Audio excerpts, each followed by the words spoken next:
Every week we bring Mariefiebach from Feed Your Family Tonight into the studio to help us out with some breakfast ideas, but this might be the best idea ever, okay? That's never too early for cookies, Marie. Today we're making chocolate chip cookies. I know it's not breakfast, but it's just one of my favorite recipes. And you know, chocolate chip cookies can be controversial.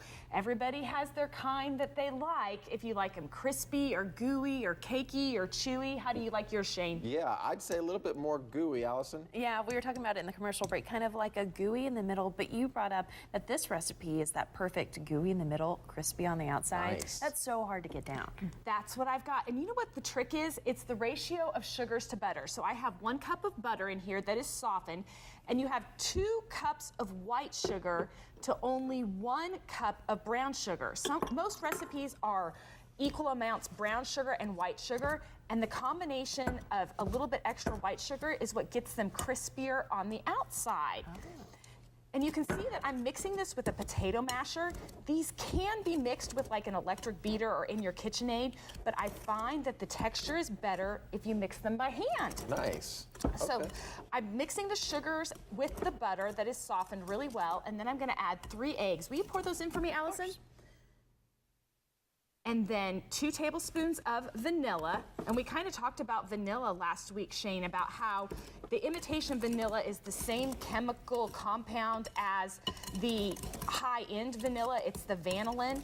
And if you are wanting to save a little bit of money, you can use the imitation vanilla and it will still give you a very good vanilla flavor. Let's say a little bottle of vanilla. How much money would you save going imitation over real? Oh, imitation, you can get them for $1. Wow. And the real, a little bottle of real vanilla is running upwards of $30 right now. So It's amazing. Yeah. So you can do that. Again, I make my own, but you can do imitation or real, whichever you prefer. Yeah, you got to show us how you make your own one of these days. I'll do that. I'll Yeah. do that. Okay, so I've added all of the wet ingredients. Now we're going to add the dry ingredients, which is 4 cups of flour, and then I have 2 teaspoons of baking soda and a ½ teaspoon of salt. And you What can kind just of flour? sprinkle that. This is that white whole wheat flour. You know, that's kind of my preferred flour. And all you want to do is just mix this until it's mostly mixed, and then we're going to add the most important thing, which is chocolate chips. And I am a fan of semi-sweet chocolate chips. I feel like the milk chocolate chips are a little too sweet for this cookie. So I prefer semi-sweet chocolate chips, or you can get like a 60% dark cocoa chocolate chip that work really well.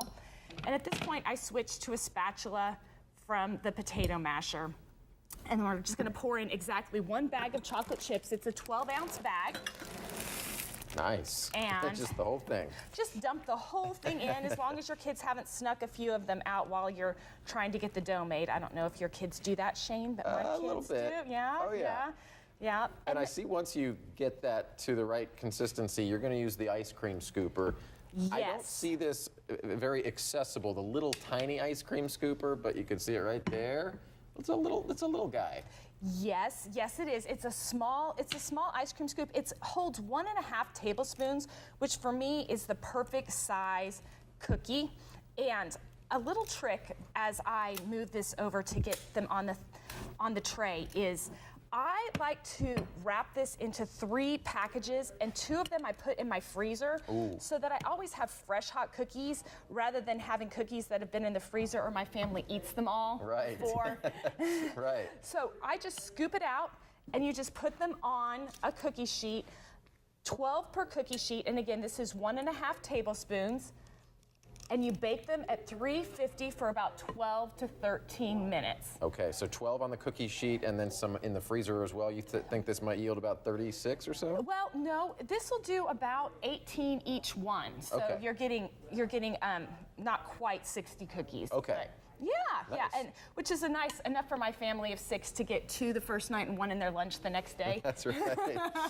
All right, well, Now- this is time. Yeah, let's take a look at that final product, because if sometimes whenever you make those cookies, they might get a little too flat, they might kind of thin out a little too much, or they don't spread enough. It looks like you have the perfect formula right there. There's form to these, absolutely. They look a little bit puffy, again, crispy on the outside and a little bit gooey on the inside. That's what the taste test is telling me right now.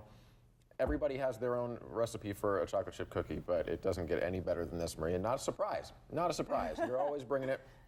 Thank you so much, Allison. let's have at it. Yeah, let's tell us where you can find this recipe too if you were following along. This recipe is on my website right now, Facebook or feedyourfamilytonight.com, and also join the Feed Your Family Tonight Facebook group.